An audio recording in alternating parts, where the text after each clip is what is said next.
Sénateur, monsieur le député, monsieur le président, le vice-président de la région Occitanie-Pyrénées. Méditerranée. Même la Méditerranée. Tu m'as fait perdre le fil. Monsieur, madame et messieurs les conseillers départementaux, monsieur le président de la CAF et également de la MSA, en vos grades et qualités, mesdames et messieurs, comme ça je n'oublie personne.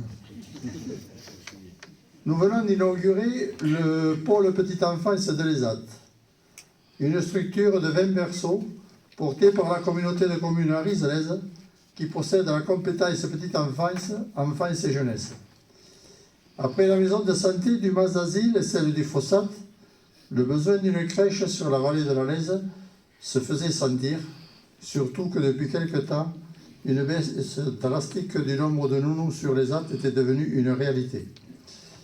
Cette crèche a ouvert le 20 janvier 2025 et aujourd'hui, nous avons 12 inscriptions. Les espaces intérieurs et extérieurs et les activités qui y seront encadrées ont été conçus afin de privilégier l'éveil des enfants. Je fais confiance aux dirigeants de l'EC, Loisirs, Éducation et Citoyenneté, qui ont mis en place une équipe d'encadrement composée de professionnels qualifiés et expérimentés.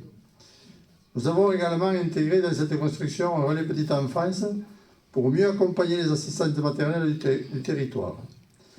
Nous avons aussi intégré le LAP, l'accueil enfants et parents, pour accompagner la parentalité. Je voudrais remercier la PMI, Protection maternelle et infantile, qui a suivi le projet de bout en bout et donné un avis favorable à l'ouverture de cette crèche.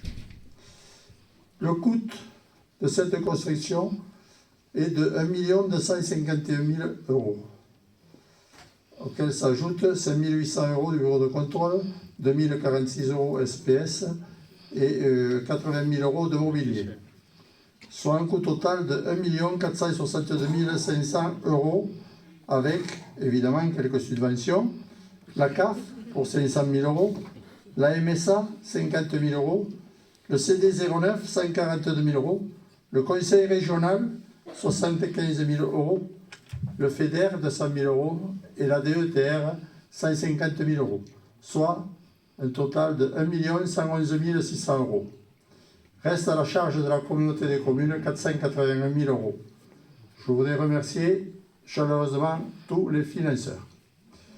Et je voudrais également remercier pour le très bon travail accompli avant et pendant et la durée des travaux, monsieur Serdic Munoz, l'architecte, qui est là, il ne faut pas l'oublier, Otis, bureau d'études structures fluides, Delhomme acoustique, bureau d'études acoustiques, Anties, bureau d'études ergonomie, APAV, bureau de contrôle, et Colas SAS, agence de varie pour les VRD.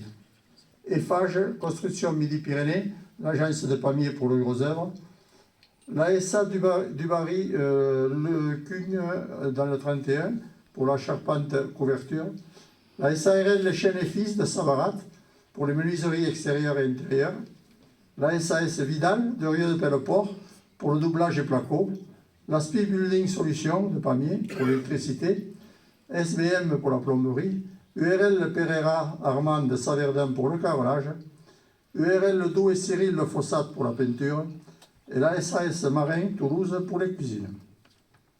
Je tiens également à remercier Hervé, Martine, Marine et Solène pour le travail accompli côté administratif. Merci à François Van der Straten, vice-président chargé des travaux. Et un très grand merci à Bruno Girard pour le suivi du chantier au jour le jour. Il a effectué un énorme travail. Il reste maintenant à l'EC, prestataire retenu dans le cadre de l'ASP, à faire fonctionner cet établissement. Je voudrais également ne pas oublier Carole Morette, qui est par là, qui en tant que vice-présidente à la petite enfance, enfance, jeunesse, et tout ce qui touche les affaires scolaires, va veiller à la bonne marche de ce lieu. Je remercie les cantinières pour avoir accepté spontanément la fourniture des repas. Enfin, je voudrais ajouter que je n'oublie pas la mini-crèche du Fossat. Mais aujourd'hui, la communauté de communes a besoin de faire une pause dans ces gros investissements, ce qui nous permettra aussi d'évaluer le besoin réel suite à l'ouverture du multi-accueil de l'ESAT.